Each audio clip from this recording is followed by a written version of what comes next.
আমি কি কোনো দলের কথা বলেছি? আমি শুরু থেকে নিয়ে অবনাশ করেছি। আমার প্রত্যেকটা বিএনপি মানুষ আমাকে ভালোবাসে। ক্ষমা চাওয়া লাগবে, ক্ষমা চাওয়া লাগবে, ক্ষমা চাওয়া লাগবে এখানে। ক্ষমা চাবে আমি সামলাইতে পারবো না। এই যুবক নেতার মাথা নামতে রাখি না। এটা 5 আগস্ট আগে বাংলাদেশ নয়। কোরআন বিরোধী কথা বলে পিঠের চাপ রাখতে থাকে না। ক্ষমা চাইতেই হবে। আমি ওই পুরো ক্ষমা চাইতে চাই। আপনি কি আওয়ামী লীগ করেন? আপনি আওয়ামী লীগ করলে আপনি কথা বললেন। আল্লাহ করে আইন চাকরি কেন দিবেন আপনি এসে? আপনি সাহস দিয়ে দিয়েছেন আপনাকে। আপনি যুবকদের জেলে আপনি যুবকদেরকে আশ্চর্য কথা বগুড়ার মাঝে এইটা একটা উল্টো বললে বাবার নাম ধরে দিব আমরা একেবারে। আমার ব্যাকগ্রাউন্ড চেক করবেন আপনি। You have to check my background first, then you can comment on my self. বগুড়ার মাটি এইটা, বগুড়ার মাটিতে কেউ ইসলাম বিরোধী কথা বলবে, এটা বগুড়া সরকার সহ্য করতে পারবে না। আরে আমি তো শেখ হাসিনাকেই গুনি নাই, আপনাকে মুখের জন্য আমি কি করবেন? আপনারা আমাকে কি করবেন?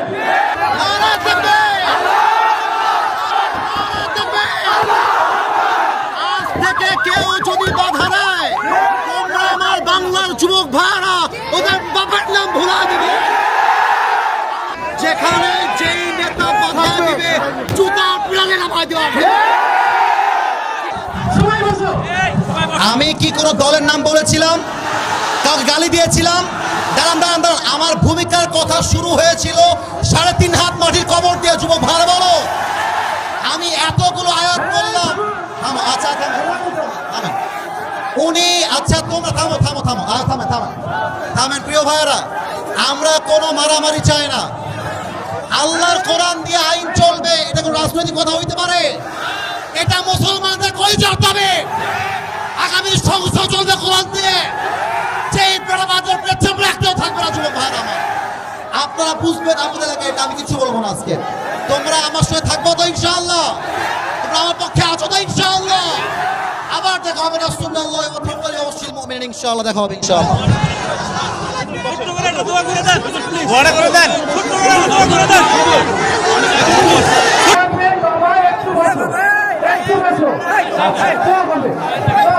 আমি বলি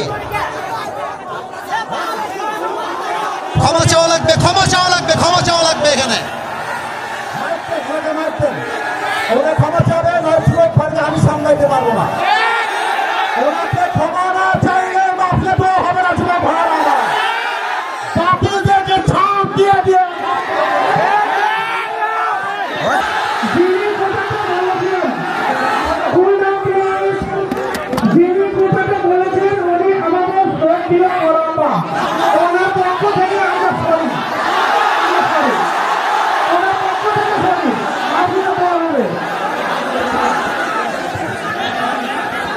ঠিক আছে, উনি ক্ষমা চাইলে সমাধান হয়ে যাবে।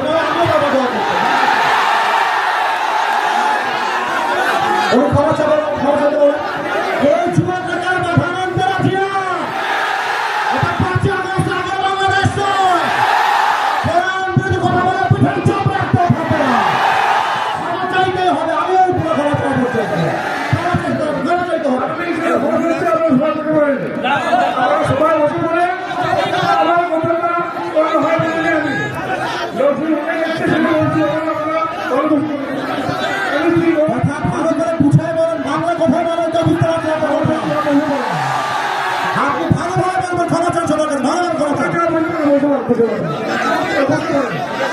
আপনি কি আওয়ামী লীগ করেন? আপনি আওয়ামী লীগ করলে আপনি কথা বললেন। আল্লাহ করে আইন চাকরি কেন দিবেন আপনি এসে? আপনি সাহস দিয়ে দিয়েছেন আপনাকে। আপনি যুবকদের জেলে আপনি যুবকদেরকে আশ্চর্য কথা বগুড়ার মাঝে এইটা একটা উল্টো বললে বাবার নাম ধরে দিব আমরা একেবারে। বসেন, পেছনে যান, আপনি বসেন। হারুন ভাই বসেন, আপনি হারুন ভাই বসেন। হারুন ভাই বসেন। ফারুক ভাই, ঠিক আছে ঠিক আছে, জানো আমি বলি আমার লাভ কথা শোনো। ওই লোকের যে লজ্জা থাকে আজকের পর থেকে মাহফিলে বাল বাল করার সুযোগ পাবে না ইনশাআল্লাহ। আমার মাহফিল বই কথা নয়, যদি কোনো মাহফিলে কেউ বাধা তোমরা ঘুরাই দেবা ইনশাআল্লাহ। এবার শোনো কমিটির ভাই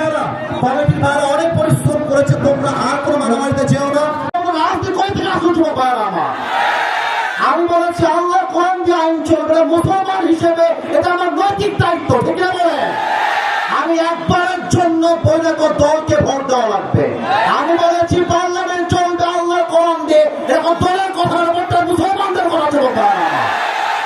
পলিটিক্যাল পার্টি আপনি কি বুঝলেন নিয়ে এইটা? আমি তো রাজনীতি করেই না, আমি রাজনীতি। আপনি যদি দলের আইন সহ্য করতে না পারেন, আপনার ইমান থাকবে না, যুবক ভাই আমার। আমি চাই আল্লাহর কোরআন দিয়ে দেশ চলবে, এটা কোনো রাজনীতি নয়, এটা আমার মুসলমান হওয়ার পরিচয়। তাকবীর দেন, নারায়ে তাকবীর। আমার ব্যাকগ্রাউন্ড চেক করবেন আপনি। You have to check my background first, then you can comment on my self.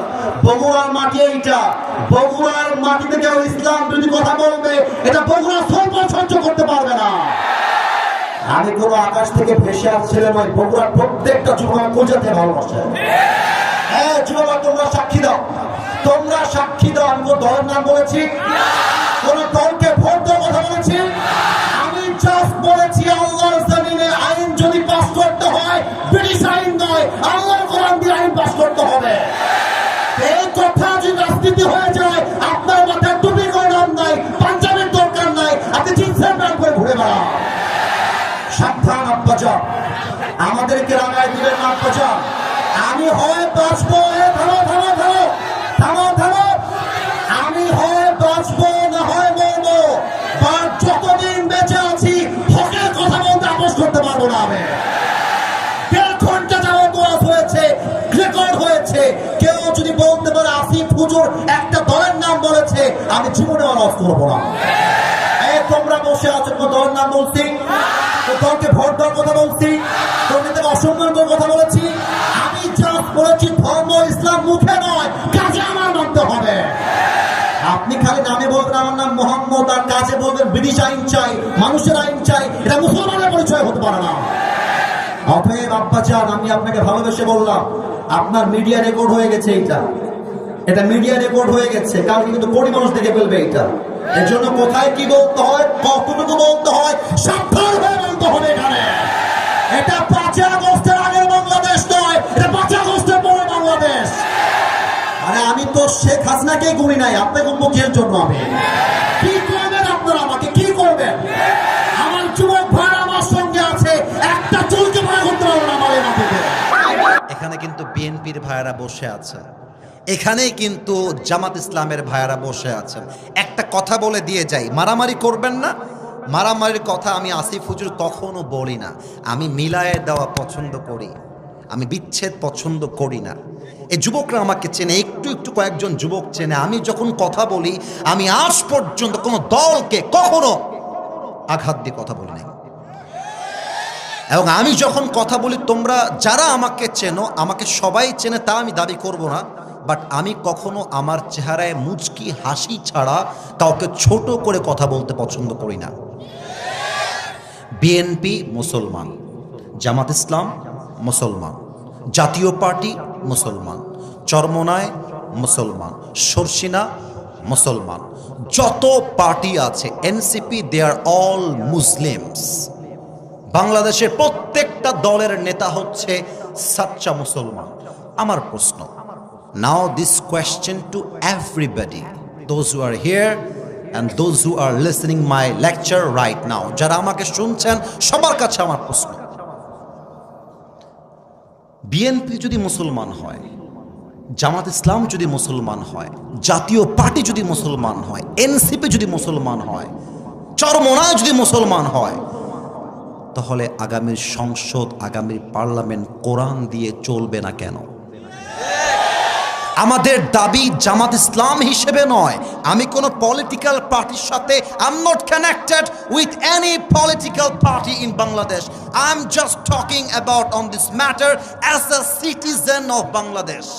আমি নাগরিক হিসেবে বলছি, আমাদের প্রাণের দাবি আগামীর পার্লামেন্টে প্রত্যেকটা আইন পাস হতে হবে আল্লাহর এই কোরআন দিয়ে। বগুড়ার ভাইরা আমার, ইমাম সাহেব আছেন? ইমাম সাহেব কোথায় আছেন ভাই আমার?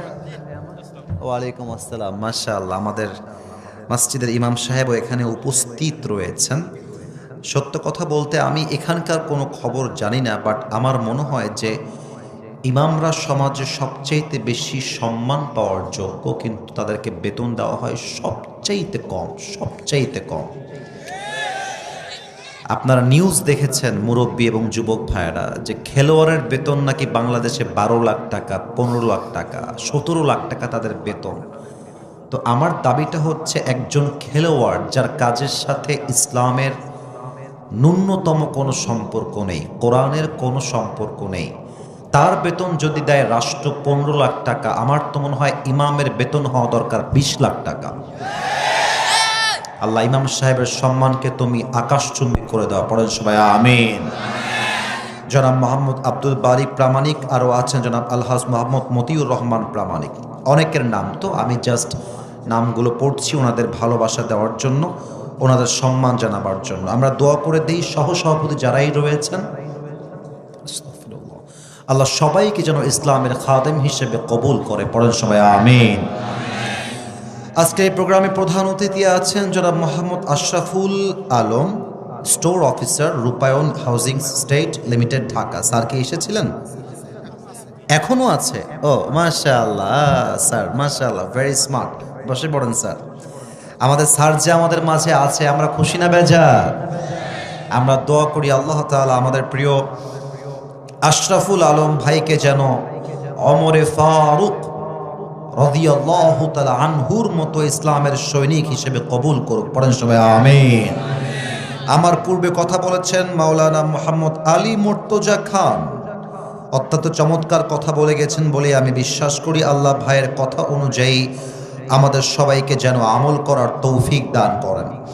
যারাই আজকের এই প্রোগ্রামে উপস্থিত আছেন, আমি লাস্ট একটা দোয়া করছি আজকের এই প্রোগ্রামকে বাস্তবায়ন করবার জন্য।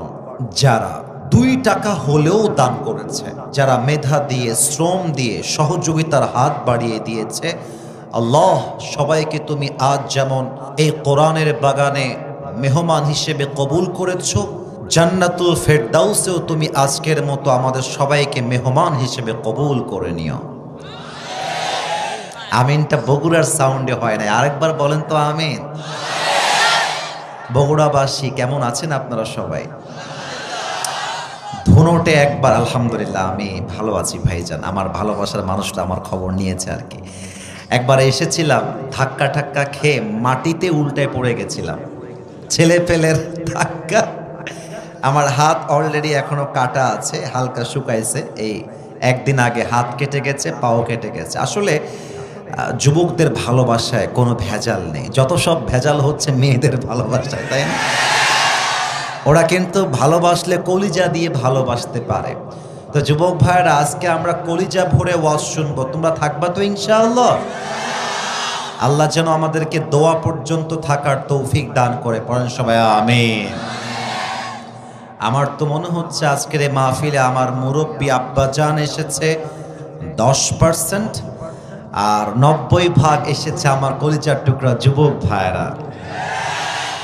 আমি আগেই সকলের কাছে জানতে চাই, আমার ধুনটবাসী, আমার কথা কি বোঝা যায়? না, আপনারা উত্তর না দিলে তো আমি সামনে বাড়তে পারবো না। কথা কি বোঝা যায়? মাশাআল্লাহ। আমি যে কথাগুলো বলছি, আমি 1 থেকে 3 গুনছি, নিজেকে একটু স্থির করে নেন, কারণ কোনো কথা আপনার কানের পাশ দিয়ে যেন পাস করে না যায়। প্রত্যেকটা কথা আপনার কলিজায় গিয়ে আঘাত করতে হবে।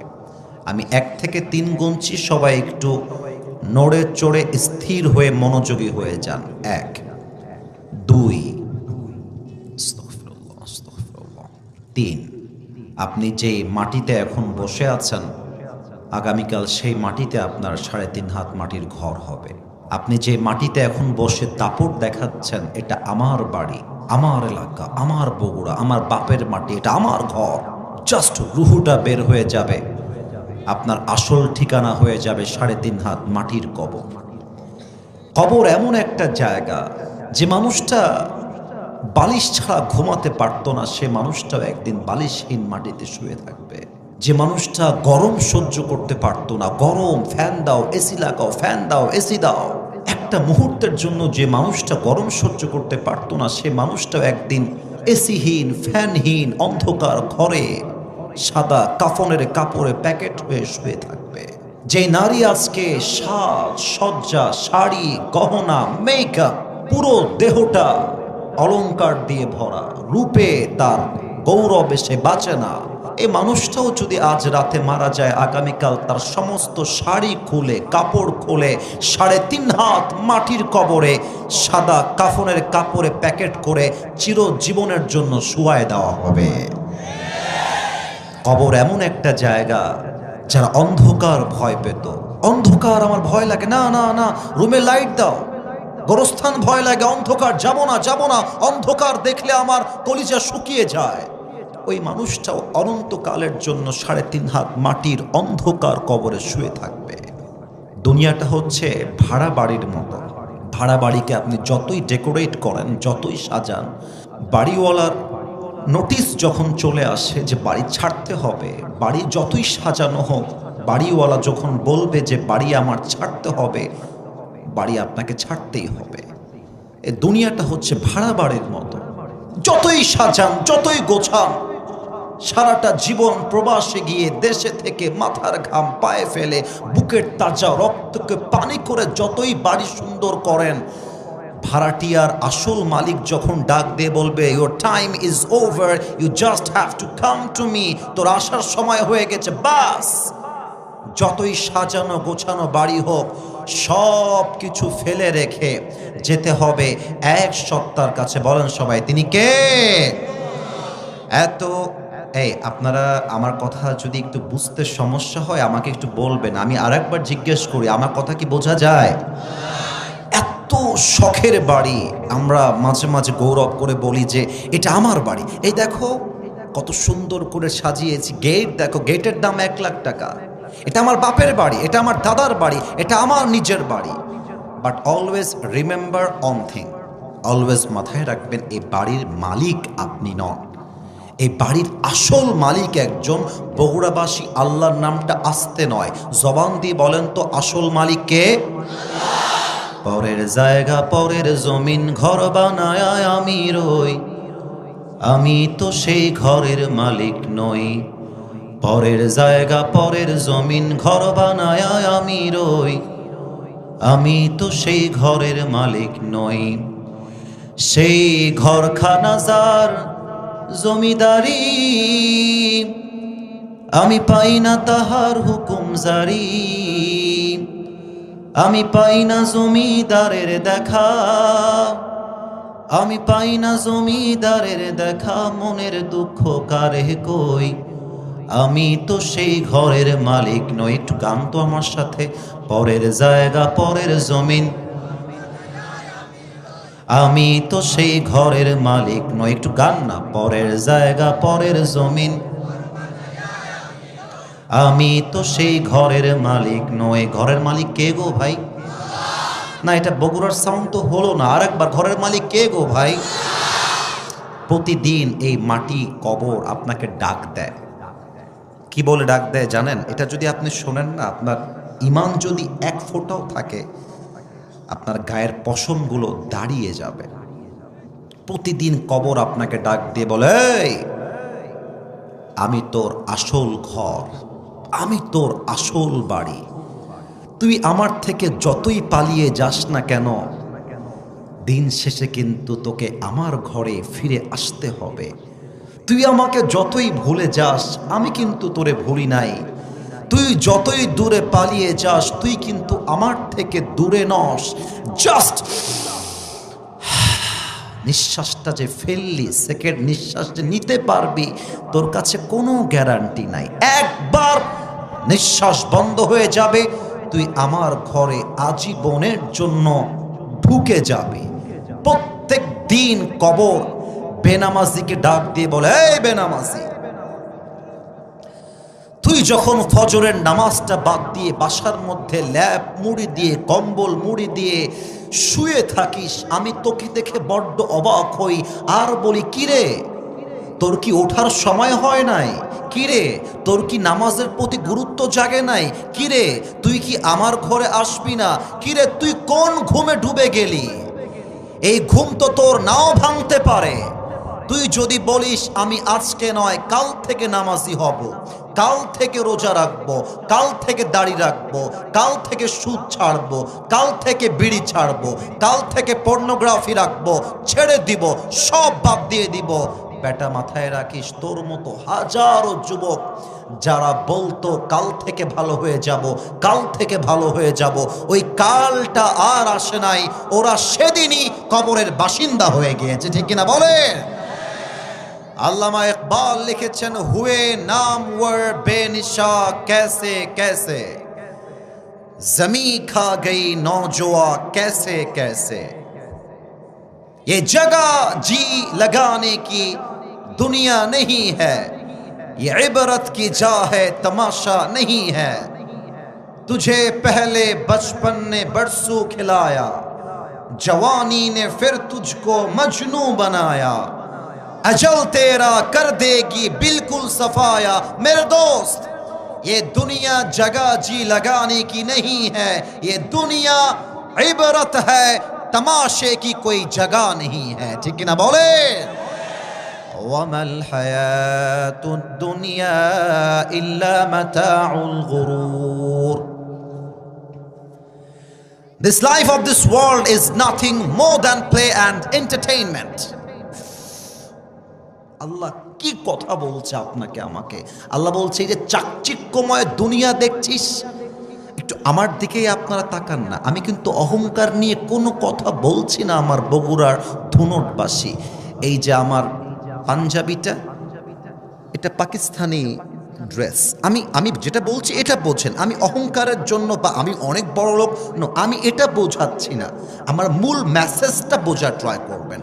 আমার এই পাঞ্জাবিটা পাকিস্তানি পাঞ্জাবি। এই যে ওয়েস্ট কোট পরে আছি, এটা সবচেয়ে দামি ব্র্যান্ডের ওয়েস্ট কোট।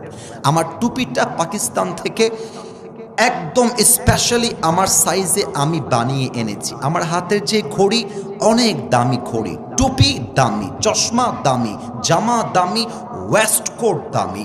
আমি মাঝে মাঝে নিজেকে ভাবি যে কিরে আসিফ, এত দামি জামা, এত চাকচিক্যময় জামা পরে তুই যে অলওয়েজ রোড দিয়ে গাড়ি চালাস, যদি কখনো একটা ট্রাক এসে পেছন থেকে একটা ধাক্কা মারে, তুই একটা বাড়ি খেয়ে তোর মাথা ফেটে যায়, তোর রুহুটা বের হয়ে যায়, সাথে সাথে তোর যত চাকচিক্যময় জামা আছে সব খুলে সাদা কাফনের কাপড়ে প্যাকেট করে তোকে দুনিয়ার থেকে বিদায় নিয়ে 3.5 হাত মাটির কবরে শুয়ায় দেওয়া হবে।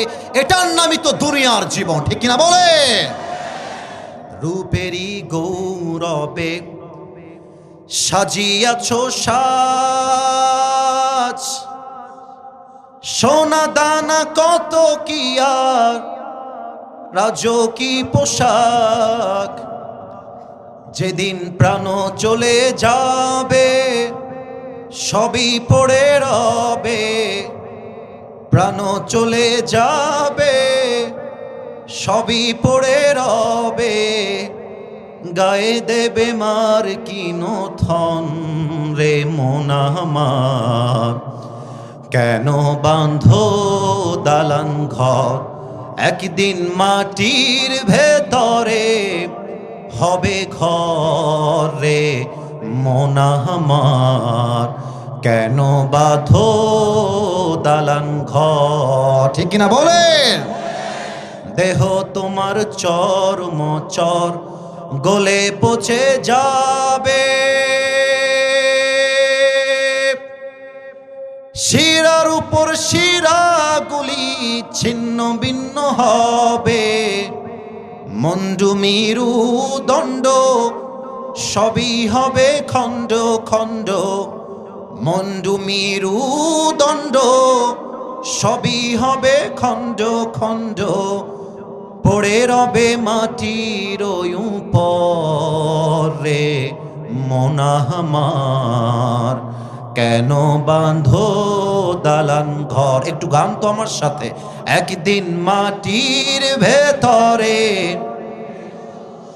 রে মন আমার, কেন বাঁধো দালান ঘর। পড়েন সবাই আল্লাহু আকবার।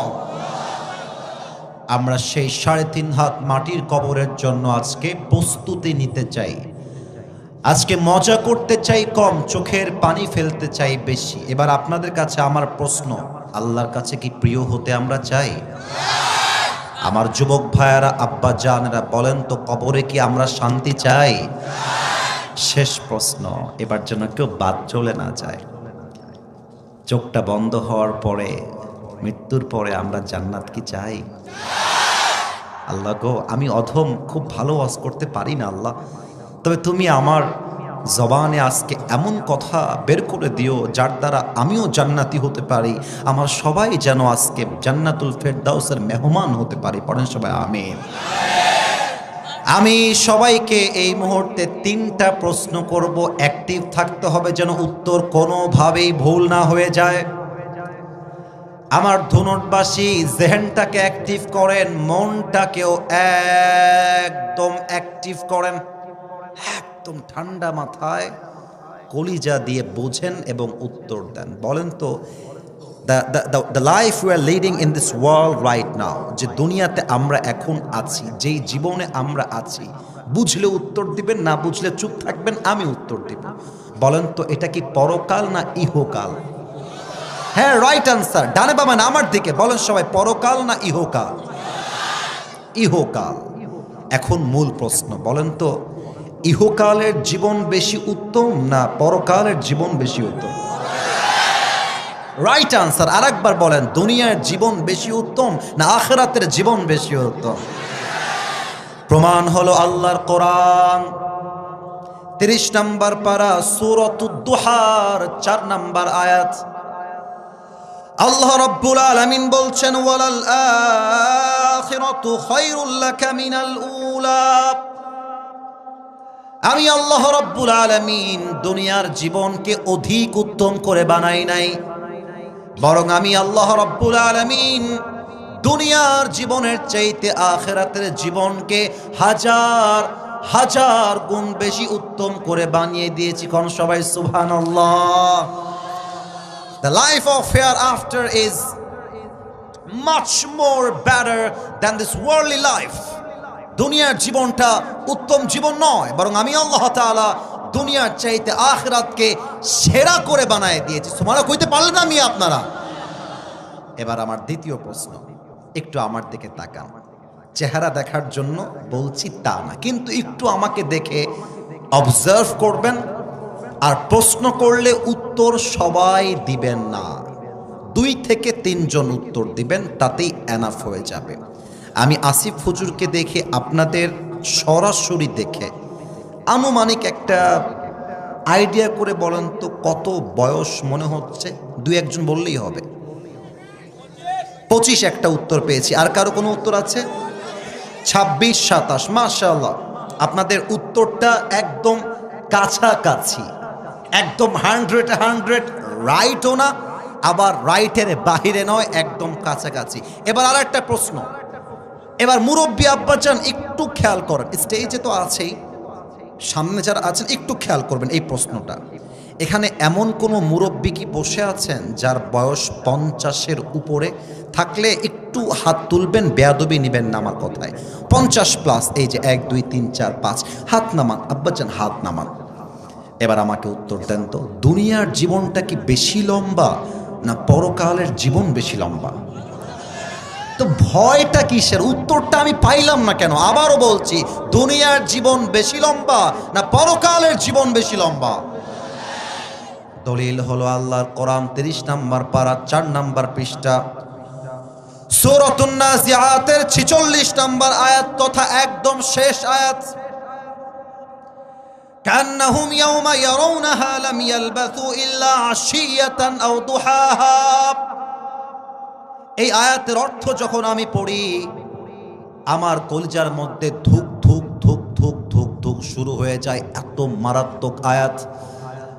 আল্লাহ রাব্বুল আলামিন বলছেন, 80 বছরের মুরব্বী যেদিন মারা যাবে, তার পরকালের জীবন যখন শুরু হয়ে যাবে, কবরের জীবন যখন শুরু হয়ে যাবে, যখন সে পরকালকে সচক্ষে দেখে ফেলবে, আল্লাহকে বলবে, আল্লাহ এই পরকালের জীবনটা যে এত লম্বা, আমি যে 80 বছর দুনিয়াতে ছিলাম, এই পুরো 80 বছরের জীবনটা পরকালের কাছে আমার মনে হচ্ছে একটা সকাল কিংবা সন্ধ্যার মতো হবে। আল্লাহু আকবার। 80 বছরের জীবন মনে হবে একটা সকাল, শুনলে হবে না, বুঝতে হবে। 80 বছর দুনিয়ার হায়াত, পরকালে যাওয়ার পরে মনে হবে এটা একটা সন্ধ্যা ছিল, একটা ছোট্ট সকাল ছিল। এবার সবাই দুইটা চোখ বন্ধ করবেন 5 সেকেন্ডের জন্য। আমি আগে বলে দেই বন্ধ কেন করবেন। আস্তাগফিরুল্লাহ, আস্তাগফিরুল্লাহ। দুইটা চোখ বন্ধ করে সবাই ভাববেন আপনি এখন এই মুহূর্তে 3.5 হাত মাটির কবরে শুয়ে আছেন। চোখ বন্ধ করতে হবে না, আরেকটু পরে করবেন। আরেকবার বলছি, প্রথম অনুভূতি হবে আমি মাটির কবরে কাফনের কাপড়ে প্যাকেট হয়ে শুয়ে আছি, 1 নাম্বার অনুভূতি। 2 নাম্বার আপনি ভাববেন আপনার চোখের সামনে মালাকুল মউত দাঁড়িয়ে আছে। জাস্ট ভাববেন, চোখ বন্ধ সবার। আমি আমার চোখ বন্ধ করে ফেলেছি, আমার বিশ্বাস আপনারা চোখ বন্ধ করেছেন। এটা আমার কোনো অর্ডার না, এটা ভালোবাসার দাবি রাখলাম। আচ্ছা, চোখ যদি বন্ধ হয়ে যায়, আমি কাউকে দেখতে পাচ্ছি না তো, চোখটা যদি বন্ধ থাকে মাথাটা একটু সবাই নিচু করেন। মাথা যদি নিচু হয়ে যায়, আমি 1 থেকে 5 গুনছি।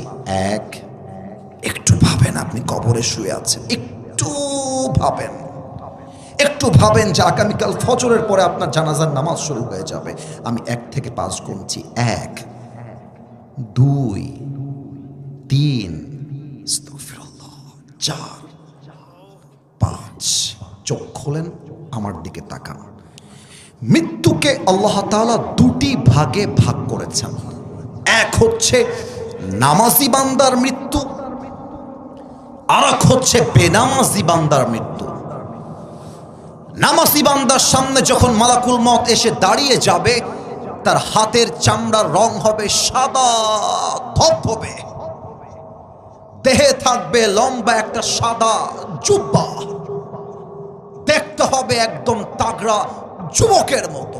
ডাক দিয়ে বলবে, ইয়া আইয়াতুহান নাফসুল মুতমাইন্না উখরুজি ইলা মাগফিরাতিল্লাহি ওয়া রিজওয়ানি। এই নামাজি বান্দা, আসো, বের হও, আসো আসো আসো। মালাকুল মউত ডাকবে।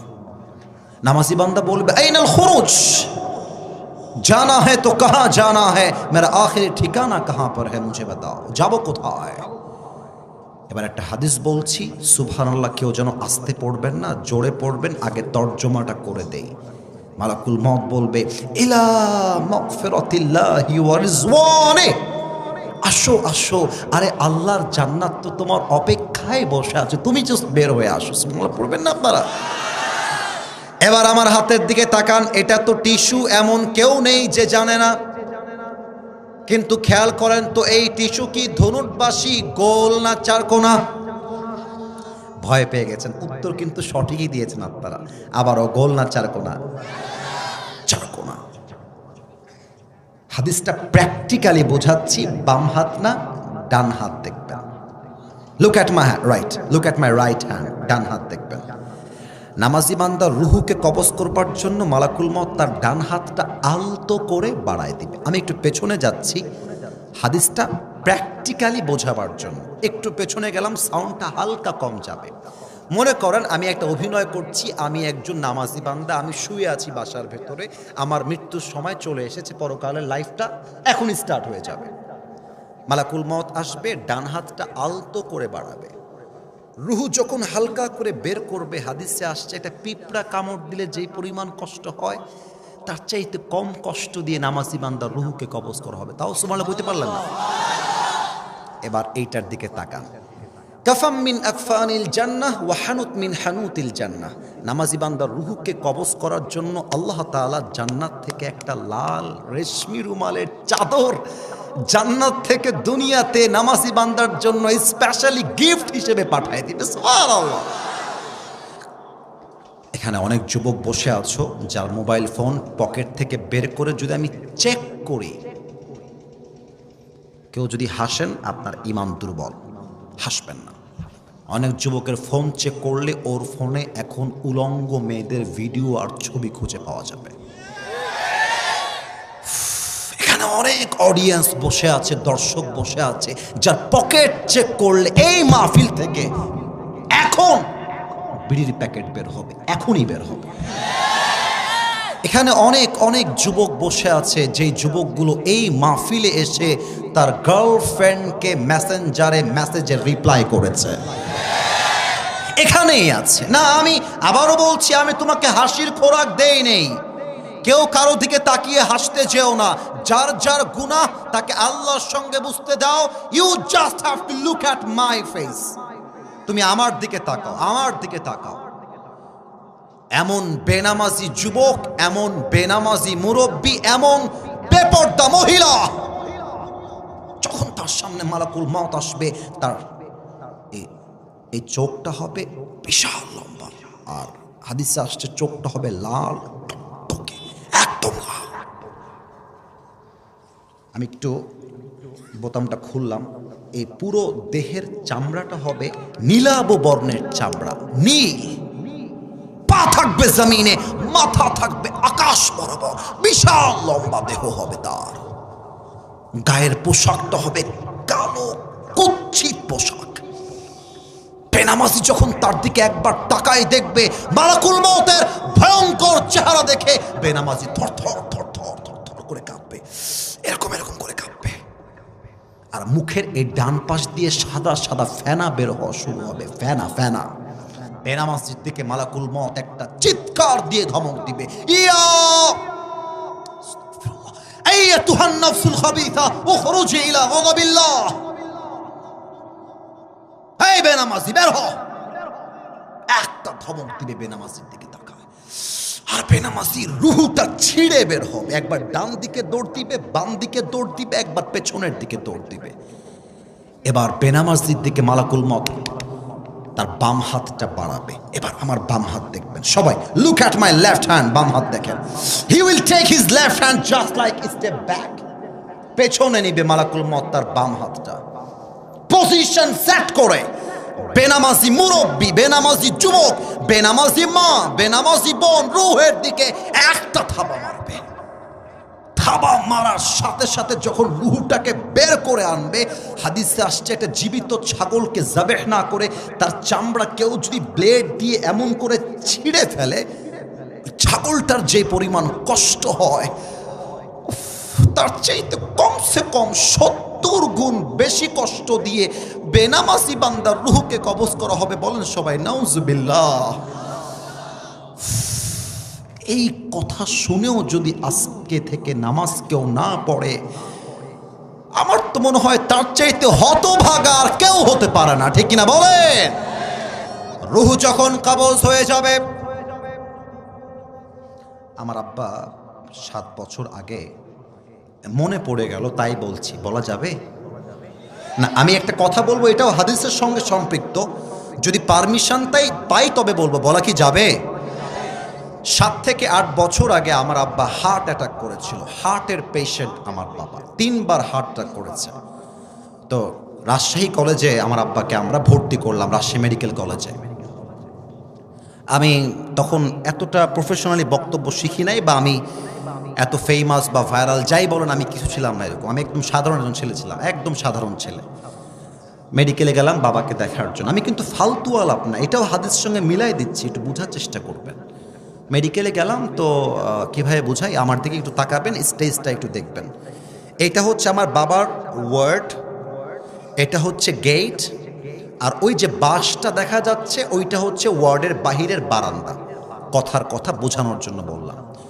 আমি যখন বাবার গেটে ঢুকবো, দেখলাম ঠিক গেটের সামনে বাহিরে বারান্দায় একজন শুয়ে আছে।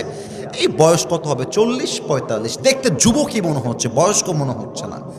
আর তার পাশে তার মেয়েরা বসে আছে, ওই আপেল কিংবা কমলা এরকম কিছু খাওয়াচ্ছে তার বাবাকে তারা। তো আমি দেখলাম, কিরে বাবা, হার্টের রোগী কিন্তু বসে বসে মুচকি হাসি দিচ্ছে, খুব হাসতেছে, খুব হাসতেছে।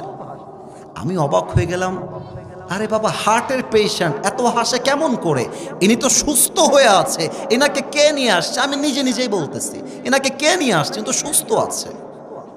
মনে মনে ভাবতেছি, বাবার কাছে গেলাম, সালাম দিলাম। আব্বা কথাবার্তা বলে বললো, আব্বা যাও বাহির থেকে একটা পার্টি নিয়ে আসো। পার্টি মানে সব, আমি কি ভুল টুল বললাম নাকি ভাই? পার্টি সব সব হ্যাঁ সব রাইট, এই যে আমার আব্বাজান ধরে ফেলেছে, আপনারা হয়তো বা বুঝতে পেরেছেন।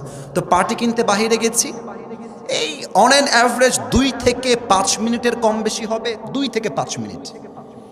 আমি আব্বার ওয়ার্ডে ঢুকতে যাব, চিৎকার আর চিৎকার, কান্না আর কান্না, কান্না আর কান্না, দৌড় দিয়ে গেছি। কি হলো কি হলো কি হলো?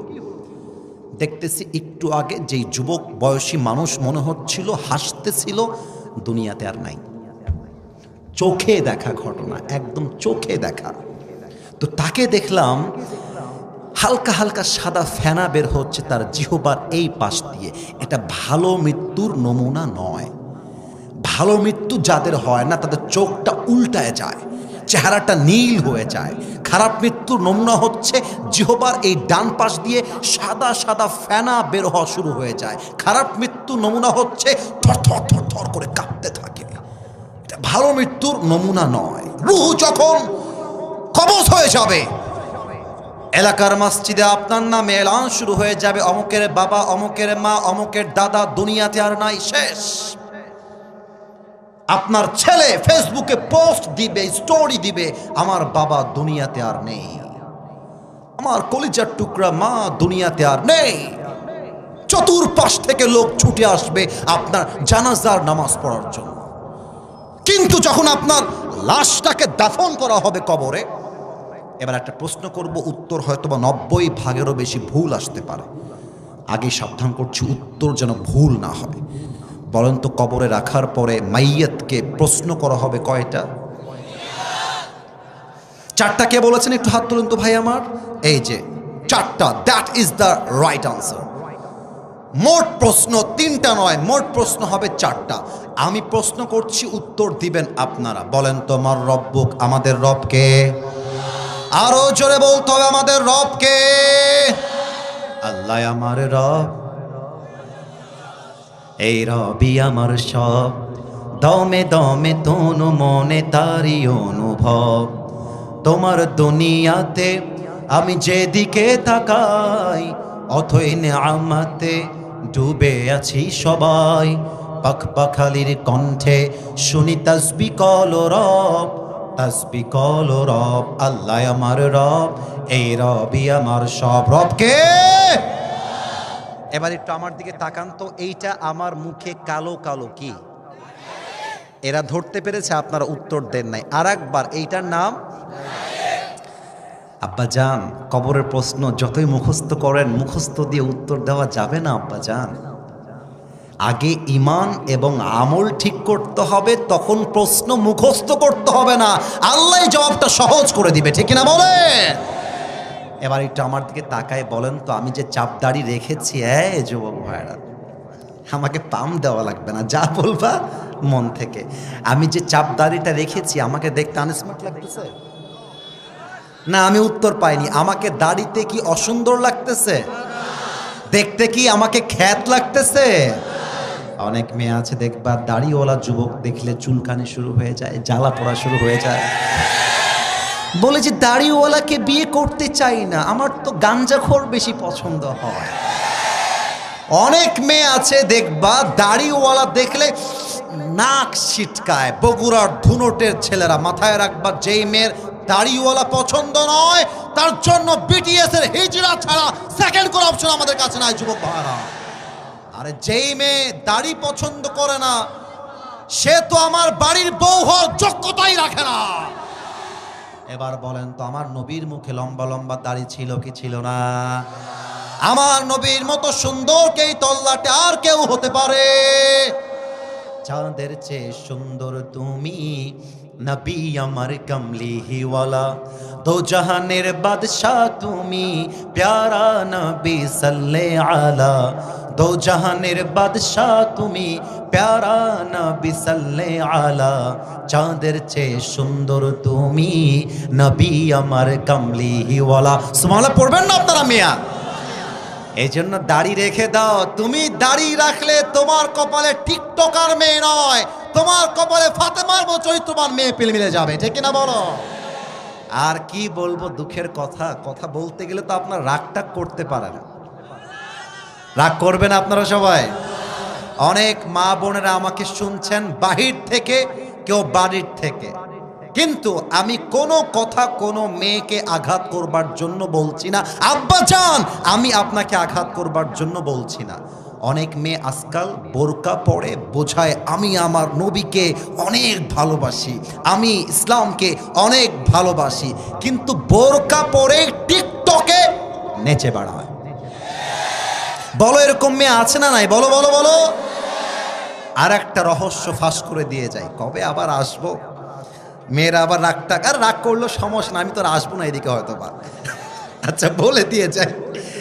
মেয়ে অনেক মেয়ে আছে দেখবেন, আব্বাজান রাগ করবেন না, আমি বাস্তব বলতেছি আব্বাজান, অনেক মেয়ে আছে দেখবেন বোরকা পরে এই পুরো হাতাটা খোলা, শুধু এখানেই শেষ নয়, হাতে আবার রঙিন রঙিন মেহেদি লাগায়। তো এখন মুখটাও ঢাকা, বুকটাও ঢাকা, বোরকা পরা, কিন্তু হাতে মেহেদি দিয়ে বোঝায় মেরা চেহারা তো তুম দেখ नहीं सकते, हाथ से ही पता लगा लो कि मैं खूबसूरत हूं। প্রিয় বোন আমার, আপনার বোরকা পরে যদি দেহ দেখাবার এত শখ হয়, অনেক মেয়ে তো এত টাইট ফিটিং বোরকা পরে তার দেহের প্রত্যেকটা অঙ্গ প্রত্যঙ্গের ভাঁজ বোঝা যায়। আপনার যদি দেহ দেখাতে এতই মন চায়, আপনার মতো মেয়ের জন্য বোরকা পারফেক্ট নয়, আপনাকে জিন্সের প্যান্ট আর টি শার্টই বেশি মানাবে প্রিয় বোন আমার। অতএব বোরকা পরলেই দিনদার হওয়া যায় না। অনেক মেয়ে বোরকা পরে বগুড়ার মমইন পার্কে প্রেম করে বেড়ায় বয়ফ্রেন্ডকে নিয়ে। যুবক ভাড়া বলো, দেখলেই মনে হবে ইয়ার ইয়ে তো अभी के अभी जन्नत से भाग के दुनिया में आई है, माशाআল্লাহ। দেখলে কনফার্ম জান্নাতি মনে হয়। অতএব মাথায় রাখতে হবে, নবীকে ভালোবাসি, নবী আমার মুহাম্মদুর রাসূলুল্লাহ সাল্লাল্লাহু আলাইহি ওয়াসাল্লাম। জাস্ট জবানে বললে হবে না, কাজে প্রমাণ দেওয়া লাগবে আমরা নবীকে ভালোবাসি, ঠিক কিনা বলেন? এবার বলেন তো আমাদের ধর্মের নাম কি? মাশাআল্লাহ, এই উত্তরটা আমার মন মতো হয়েছে, আওয়াজ জোরে আসছে। আর একবার, বিরক্ত আর করতে চাই না, প্রায় 1.5 ঘন্টা হয়ে গেছে বসা। আপনারা কি ওয়াজ চান না দোয়া চান? কোনটা? ওয়াজ চান তো সবাই ইনশাআল্লাহ? একটু আর একবার উত্তর দেন, আমাদের ধর্মের নাম। এখানে কিন্তু বিএনপির ভাইয়েরা বসে আছে, এখানেই কিন্তু জামাত ইসলামের ভাইয়েরা বসে আছেন। একটা কথা বলে দিয়ে যাই, মারামারি করবেন না। মারামারির কথা আমি আসিফ হুজুর কখনো বলি না। আমি মিলায়ে দেওয়া পছন্দ করি, আমি বিচ্ছেদ পছন্দ করি না। এই যুবকরা আমাকে চেনে, একটু একটু কয়েকজন যুবক চেনে। আমি যখন কথা বলি, আমি আজ পর্যন্ত কোনো দলকে কখনো আঘাত দিয়ে কথা বলি নাই। এবং আমি যখন কথা বলি, তোমরা যারা আমাকে চেনো, আমাকে সবাই চেনে তা আমি দাবি করব না, বাট আমি কখনো আমার চেহারায় মুচকি হাসি ছাড়া কাউকে ছোট করে কথা বলতে পছন্দ করি না। বিএনপি মুসলমান, জামাত ইসলাম মুসলমান, জাতীয় পার্টি মুসলমান, চরমোনায় মুসলমান, শর্ষিনা মুসলমান, যত পার্টি আছে এনসিপি, দে আর অল মুসলিমস। বাংলাদেশের প্রত্যেকটা দলের নেতা হচ্ছে সাচ্চা মুসলমান। আমার প্রশ্ন, now this question to everybody, those who are here and those who are listening my lecture right now, যারা আমাকে শুনছেন সবার কাছে আমার প্রশ্ন, বিএনপি যদি মুসলমান হয়, জামাত ইসলাম যদি মুসলমান হয়, জাতীয় পার্টি যদি মুসলমান হয়, এনসিপি যদি মুসলমান হয়, চরমোনায় যদি মুসলমান হয়, তাহলে আগামীর সংসদ, আগামীর পার্লামেন্ট কোরআন দিয়ে চলবে না কেন? আমাদের দাবি জামাত ইসলাম হিসেবে নয়, আমি কোনো পলিটিক্যাল পার্টির সাথে I am not connected with any political party in Bangladesh. I am just talking about on this matter as a citizen of Bangladesh. আমি নাগরিক হিসেবে বলছি, আমাদের প্রাণের দাবি আগামীর পার্লামেন্টে প্রত্যেকটা আইন পাস হতে হবে আল্লাহর এই কোরআন দিয়ে। বগুড়ার ভাইরা আমার, আচ্ছা এবার দেখেন তো, একটু দাঁড় করাচ্ছি। ভাই আমার একটু দাঁড়াও তো, তুমি এই যে সামনে, তুমি একটু দাঁড়াও। হ্যাঁ হ্যাঁ হ্যাঁ, তুমি দাঁড়াও। না না না, ওকে ধমক দেওয়ার অর্জন দাঁড় করায়নি। কলিজার ভাই, তোমার নাম কি কলিজা? হ্যাঁ, মোহাম্মদ আলী। এই বগুড়াবাসী, ধুনুটবাসী, আমি আমার ওয়াজের শেষের দিকে আছি, শেষ ভালো যার সব ভালো তার। ওকে কি দেখা যায়? একটু বলেন না, একটু উত্তর দেন। মিডিয়া যাবে, আরে বাঘের বাচ্চা আমরা, কাপুরুষের বাচ্চা আমরা নই, ঠিক কিনা বলেন? মোহাম্মদ আলীকে দেখা যায়? এবার দেখেন, মোহাম্মদ আলী মনে করেন এমন একটা দলের লোক যেই দল ইসলাম কোরআন কিছুই মানে না, ভালোবাসে না। এখন ওই যে আব্বাজান দেখেন ওই যে পেছনে যেই গেটটা দেওয়া আছে, আমি ওই পর্যন্ত গেছি, বাড়ি যাব বা আর এক প্রোগ্রামে গাড়ি থামায় দিয়েছে মোহাম্মদ আলী, কি হুজুর কবরের বস্ত্র ভালোই লাগছিল, গান গাইলেন ভালোই লাগলো, আপনাকে পার্লামেন্টে কোরআন যাবে এই কথা বলতে কে বলেছে হুজুর? পাতি নেতা আর কি। আচ্ছা আচ্ছা, হ্যাঁ, কথা কিন্তু আব্বাজান বুঝে গেছে। তো এখন আমি বললাম, এই তোর বাড়ি, আমাদের রাজশাহীর একটা ভাষা আছে, এ তোর বাড়ি কতিবে, রাজশাহীতে বলে। তো ওকে বললাম যে এই ছেলে, এই থাম, তুই থাম, তোকে আমি দেখতেছি। দিয়ে আমি ড্রাইভার সাহেবকে বললাম, হ্যাঁ ড্রাইভার সাহেব, গাড়ির মধ্যে একটা হাইসা আছে, বের করেন তো, ওই শালাকে দেখে নিব আজকে। দিয়ে হাইসা নিয়ে এসে মোহাম্মদ আলীর পায়ে মারছি একটা কোপ, ওর ডান পা কেটে পড়ে নিচে পড়ে গেছে। সোনামণি নতুন, বসো বসো বসো। ও ভয় কাঁপতেছে। আচ্ছা এবার না না না, হাসলে হবে না, কথা বুঝতে হবে। আমার ধর্ম যে ইসলাম, আমার ধর্ম ইসলাম কেন? আমার ধর্ম খ্রিস্টান না কেন? আমার ধর্ম ইহুদি না কেন? বৌদ্ধ না কেন? আমরা তো মুসলমান হয়ে কলিজার মধ্যে গৌরব বোধ করি, ঠিক না বলে? এখন সবাই মিলে চিৎকার দিয়ে বলছে, আসিফ হুজুরকে আটকা। আসিফ হুজুর মোহাম্মদ আলীর ডান পা কেটে দিয়েছে। সবাই মিলে আমাকে ধরছে। আগামীকাল সকালবেলা আমাকে বগুড়ার জেলখানায় ভরে দিয়েছে, ঢুকো জেলখানায়। 3 দিন পরে আমার বগুড়া জেলা আদালতে বিচার হবে, আসিফ হুজুর অমক যুবকের ডান পা কেটে দিয়েছে। এই আমি কিন্তু হাসির জন্য বলি না, বোঝাবার জন্য বলেছি। এখন জজ সাহেব বলছে, আসিফ হুজুর না, আপনি খালি লোকটা দেখতে সুন্দর, লোকটা আপনি আসলে ভালো না গো, কাজটা আপনি ঠিক করেন না। আপনার বিচার হলো ব্রিটিশ আইন অনুযায়ী 5 বছরের জেল আর 1 লাখ টাকা জরিমানা। এখন বিচারটা সঠিক হলো কিনা বোঝার জন্য দাড়িপাল্লা নিয়ে আসেন। দাড়িপাল্লার একদিকে দেন মোহাম্মদ আলীর ডান পা কাটা, দাড়িপাল্লার আর একদিকে দেন আমার বিচার 5 বছরের জেল আর 1 লাখ টাকা জরিমানা। নাও দিস কোয়েশ্চেন টু ইউ, উত্তর দিবেন বাঘের বাচ্চার মতো, ভয়ের কোনো কারণ নাই।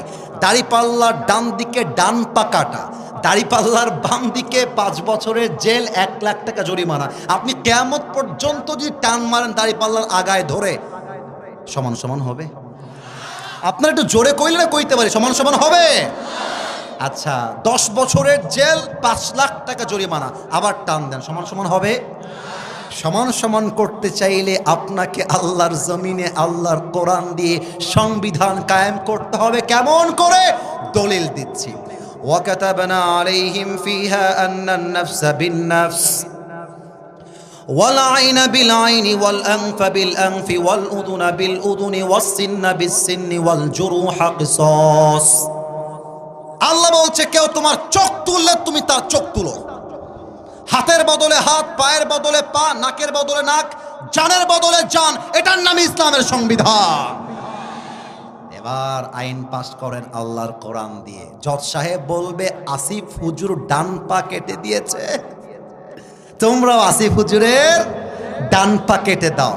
এবার দাড়িপাল্লা নিয়ে আসেন, দাড়িপাল্লার ডান দিকে মোহাম্মদ আলীর ডান পা দেন, দাড়িপাল্লার বাম দিকে আসিফ হুজুরের কাটা ডান পা দেন। এবার টান দেন, দেখবেন সমান সমান হয়ে গেছে। ওমান হাকামা বিহি আদালা, এই কোরআন দিয়ে যে বিচার করবে সেই তো সঠিক বিচার করতে পারবে। অতএব আমরা আগামী বাংলাদেশের নির্বাচনে কোনো গাঁজাখোর এমপিকে দেখতে চাই না, সুদখোর এমপি দেখতে চাই না। আমরা দেখতে চাই এমন এমপি, যে এমপি আল্লাহর এই জমিনে আল্লাহর কোরআন দিয়ে আইন পাস করতে চায়।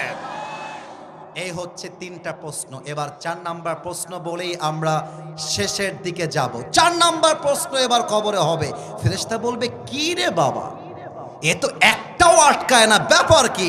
বলবে, এই ভাই, ওমা ইলমুক, what is the source of your knowledge? তুমি এতগুলো জ্ঞান অর্জন করেছো কই থেকে? তোমার জ্ঞানের উৎস কোথায়?